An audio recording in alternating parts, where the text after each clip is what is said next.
We're here to solve this castle wall unequal lengths puzzle by Serkan Yürekli. It's themed around odds, and you can see all the clues are odd digits. So to start off with, let's just do the basic castle wall steps of intersecting between black and white clues, or with same color clues we can mark a cross.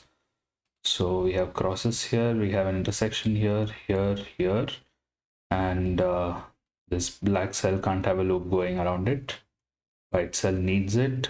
This white cell needs it. So one more cross here, and one more here. So that gets rid of the trivial placements.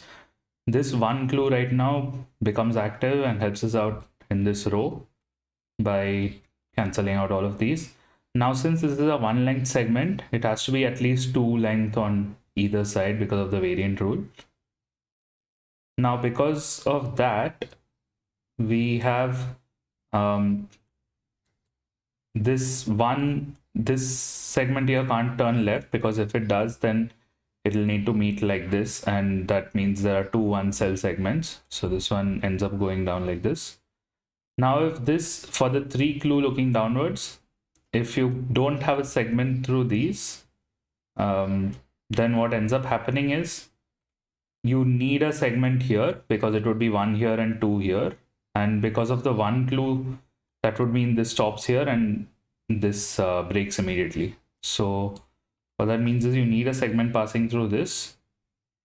And now you cannot have, so you need a single segment more for the 3.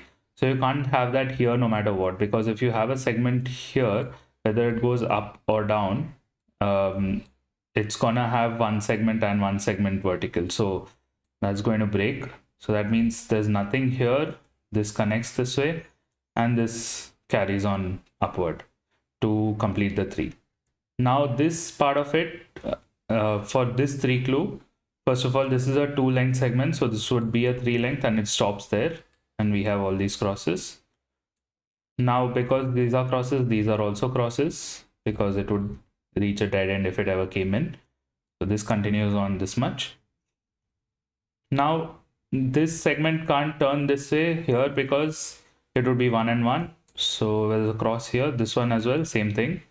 It would be 1, and then if you have 2 over this side, then it would reach a dead end. So similar step, but there's a cross here as well that marks a cross here and here and here. So this whole area is not visited. That means now this 3 clue can only be satisfied by a segment coming up here.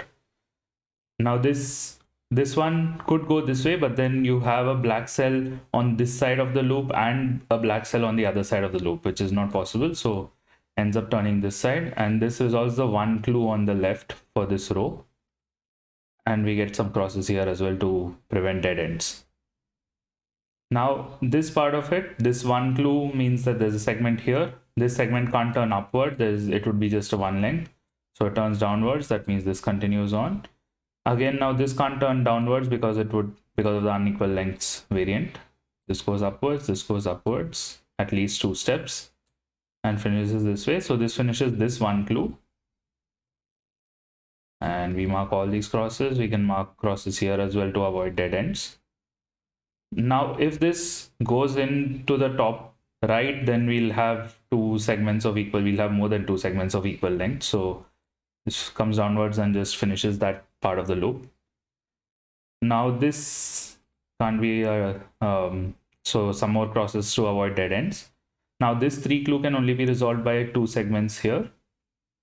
And that means one of these segments, since this is a white cell clue and this is a black cell clue, there needs to be exactly one loop segment coming downward and one upward, so that we separate them on either side of the loop.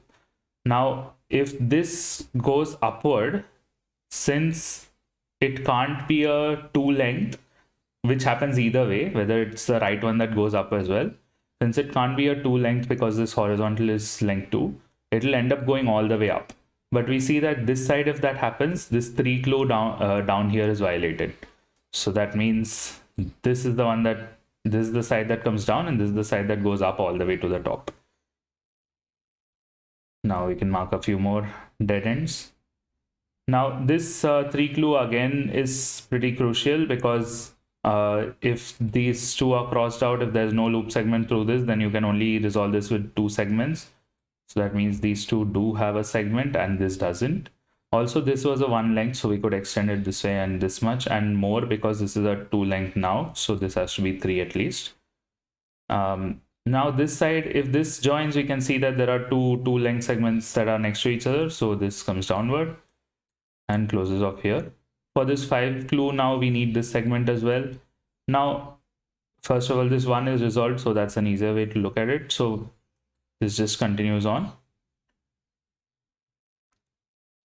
Now this this one clue obviously cannot go through this channel, and this 3 clue can only be resolved by 3 segments here, which both end up turning left, and that resolves the one clue on the right. That continues this, stop this from closing, so we need to do this. Now there are the 5 segments for this 5 clue are done, so we can bring this up. Now if this turns left, it'll have to go at least 2 segments and it'll reach a dead end here. So continues on upward. Now the clues that are left are, so one of the clues that are left is this white one cell clue. So that has to resolve either this way or this way. So we need a segment coming up here. And since it's going to be a one length either way where it resolves, this has to be at least of length 2. Now if this turns left, this will be too much for the 5 clue. There's already 4 segments here. You need just one, but there would be 2 here. So this turns right.